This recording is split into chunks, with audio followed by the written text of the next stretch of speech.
लद्दाख में भारत और चीनी सेना के बीच जो विवाद मई महीने में हुआ, अब खत्म होने की कगार पर पहुंचने की खबर है। उम्मीद की जा रही है कि ये विवाद दिवाली से पहले ही खत्म हो सकता है, क्योंकि दोनों ही देश लगातार बातचीत के जरिए इस विवाद को सुलझाने में जुटे हुए हैं। लगातार उच्च सैन्य अधिकारियों की बैठकें चल रही थीं, जो अब परिणाम तक पहुंचते दिख रही हैं। बातचीत के बाद अब दोनों देश चरणबद्ध तरीके से फिंगर इलाके पैंगोंग झील क्षेत्र को खाली कर अपनी पुरानी स्थिति पर पहुंचने के लिए राजी हो गए हैं। सरकारी सूत्रों के मुताबिक पैंगोंग लेक के नॉर्थ और साउथ इलाके में सैनिकों को हटाने पर सहमति बन गई है।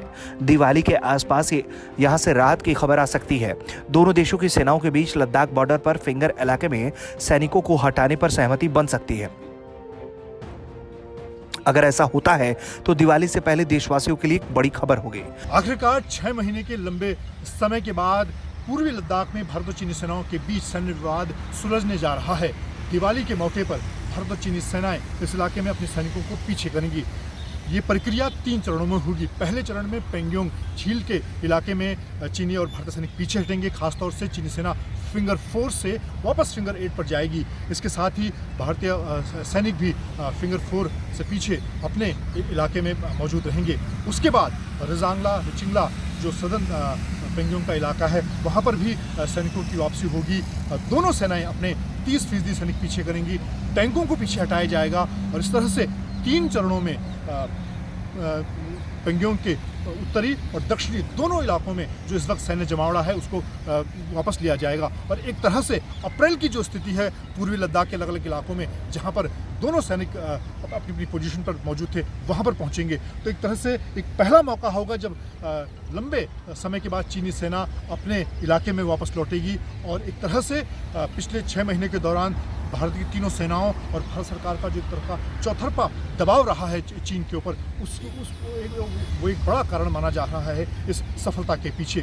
और हालांकि अभी भी भारतीय सेनाएं पूरे कदम को लेकर बहुत सावधानी से आगे बढ़ रही हैं, क्योंकि चीन पर भरोसा नहीं किया जा सकता। लेकिन इस बार 8वें राउंड की जो बैठक कोर कमांडर्स की दोनों सेनाओं के बीच में हुई, उसमें ये बड़ी सहमति हुई है। और इसके साथ ही दोनों सेनाओं के बीच इस पूरी प्रक्रिया को देखने के लिए भी तैयारी की गई है कि कैसे दोनों सेनाएं अपने अपने इलाकों में वापस लौटती हैं। विवादों को खत्म करने की दिशा में दोनों देशों के बढ़ते कदमों को 3 चरणों में जमीनी स्तर पर लाने की उम्मीद है। भारत चीन के बीच 8वें राउंड की बातचीत के बाद 3 चरणीय प्लान पर सहमति बनी है, जिसमें पैंगोंग झील इलाके को पहले हफ्ते में खाली करने के बाद टैंकों और सैनिकों को वापस भेजने की उम्मीद है। दूसरे चरण में दोनों ही सेनाएं पैंगोंग इलाके के पास से हर रोज अपने 30% सैनिकों को हटाएगी। 3 दिनों तक ये प्रक्रिया जारी रहेगी। इस दौरान चीनी सेना फिंगर 8 के पास वापस लौटेगी, तो वहीं भारतीय सेना अपनी धान सिंह थापा पोस्ट पर आ जाएगी।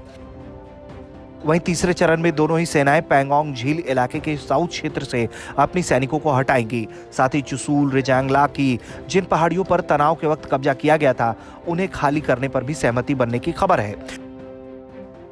इस पूरी प्रक्रिया में दोनों ही सेनाएं निगरानी करेंगी, जिस पर पहले ही सहमति बनी है। लगातार विवादों में चल रही लद्दाख सीमा पर शांति का माहौल बनता दिख रहा है। अगर ऐसा हो रहा है तो इसके लिए पीएम मोदी की विशेष टीम मुख्य भूमिका निभा रही है, जिसने विवादों को पूरी तरह से खत्म करने के लिए विशेष मेहनत की है। इस टीम में पीएम मोदी के भरोसेमंद एनएसए अजीत डोभाल, सीडीएस बिपिन रावत, सेना प्रमुख मनोज मुकुंद नरवणे, वायुसेना चीफ आरकेएस भदौरिया जैसे शख्सियतें शामिल थीं। इन्हीं की अगुवाई में भारतीय सेना ने कई पहाड़ियों पर भी कब्जा भी किया था। अब ऐसे में लग रहा है कि जो टेंशन गलवान के बाद उपजा था, वो धीरे धीरे खत्म होने के कगार पर पहुंच रहा है। ब्यूरो रिपोर्ट, भारत तक।